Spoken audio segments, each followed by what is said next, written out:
going on, guys? MCS Red here again. Thank you very much for your purchase of the Vortex. Now, I'm sure you've spent countless hours on our website scouring through the different varieties of markers that we offer, and you finally pulled the trigger on a Vortex. The Vortex is the A5 conversion that we offer. Now, of course, we specialize in the mag-fed option, but we also have the A5 with the cyclone option. So, the Vortex, for those of you who are not convinced that mag-fed is big in your area yet, can still rock the cyclone with a rear air capability. You can find this Vortex internal air kit for the Tippmann A5 conversion kit in the conversion kit section under products. This is now available and allows you to use the rear air option as well as mil-spec handguards and other accessories that we have, including the UMP trigger frame, response trigger, and E-triggers are all compatible with our Vortex with cyclone feed adapter. So, for those of you who are going to stick with the mag-fed option, there's some things that I want you to know when you receive your marker. Right now, your marker is being built and tested before we ship it to you. What does that entail? Well, you placed your order, I sent it to the warehouse, my master tech is building it for you. From that point, he's going to quality control it with 80 rounds. That's 4 of our Helix mags with both shape projectiles and round projectiles or paintballs.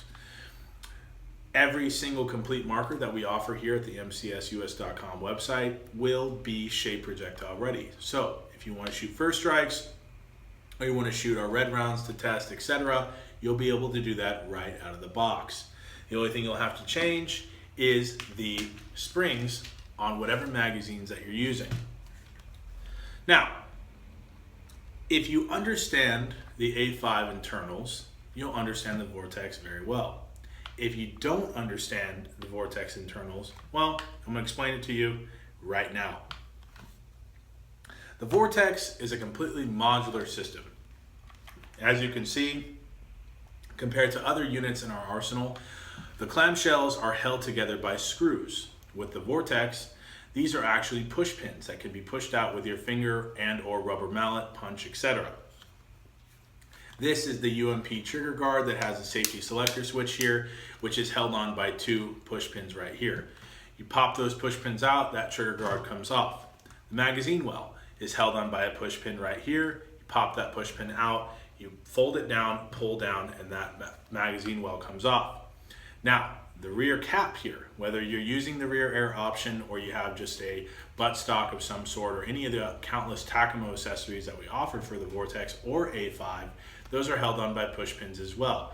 You pop that out, that cap comes off, you'll have access to the velocity spring and velocity guide pin. Internally, there are 2 places of lubrication that we make sure that we lubricate and make sure the marker is cycling correctly, but during transit, depending on where you're located in the world, most of the time that lubrication will evaporate or dissipate.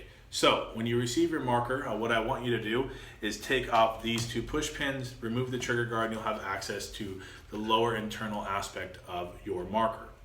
The Tippmann A5, as you can see, has its charging handle on the forward position of and the left-hand side of the body shells. Compared to the Blizzard and the 98s or BT4s, you have the charging handle and the hammer at the rear here. There's no difference internally except that the charging handle actually allows the marker to be cocked in the back from the bolt. The bolt is the part that actually hits the projectile to allow it to be fired. The bolt is connected via a linkage arm that connects it to the hammer, and the hammer resets behind the sear, just like your standard pneumatic systems that you've seen your entire paintball career. If you're new to that, you'll understand exactly what I'm talking about when you open up this clamshell. You'll have a velocity adjustment area right here on the right hand side in this circular window. When you are adjusting the velocity, keep in mind that the velocity is of this marker when it leaves this facility is about 270 FPS with paintballs. Variations, depending on the types of projectiles that you're using, the brand, the barrel that you're using, that will affect its consistency, especially if you're using CO2 or any other performance barrels, etc. So when it leaves this facility, we test all of our markers with our AG1 paint, which is a mag-fed paint that we sell on our website. So when you're increasing or decreasing your velocity, keep in mind that the screwing it in or clockwise from if I'm looking at the velocity housing screw like I am here, screwing it clockwise is actually turning the velocity down. As the more that screw goes into the valve, which is where that screw is located, the more it's going to starve the air that's allowing the marker to cycle. Screwing that screw outward or counterclockwise is actually going to turn the velocity up because that screw is no longer cutting off air for its cycling. Some basic troubleshooting.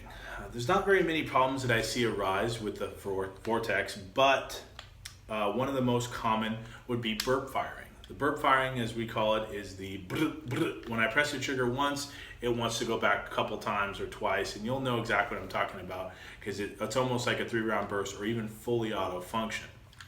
9 times out of 10, this problem is caused by some type of blowback issue and or compression. So most of the time, the easy solution to this is lubrication. The hammer O-ring, which I spoke to you in the beginning, and the bolt O-ring, which is located through the bottom of the magazine well here, this breech, are 2 of those locations that you're going to want to oil when you receive your marker. To get to the hammer, you have to remove the trigger frame here. You'll see a silver piece, a big silver, round silver piece, and you'll see an O-ring at the front of it. Couple drops of 100% silicone oil or our RAP4 Gold lubricant will do the job. Use a lubrication that's very watery in consistency. Anything too thick will probably collect dust and dirt, and then over time that will just may cause the cycling or restriction issues during cycling, which can be a problem later. As far as the front here, to get to the bolt, you have to take the charging handle and move it back just a little bit to expose the O-ring around the bolt. And you can put a couple drops, 1 or 2, the same lubricant at that area. What I like to do at that point without air is then to dry fire the system 3 or 4 times to disperse that lubricant into the breech here. As far as maintenance, you should never really have to take down the Vortex unless you get dirt or grime in there.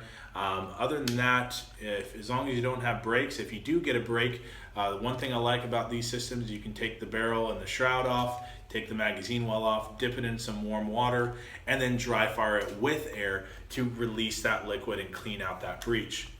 As long as paint and shells don't get into or behind the bolt, you should be good to go, and you should not need to take down the unit any farther than that. Of course, if you have any problems or questions or concerns even, you can always contact us via the website in our chat and or send us an email or even call us directly. As far as upgrades for the Vortex, there are tons. You have the drop-down ASA, just some of the ones that you see here that I went through in the beginning of the video are available, as well as countless A5 accessories that are compatible. Other than that, I hope you enjoyed this video, and I hope you enjoy your Vortex when you receive it. I hope to see all you guys on the field.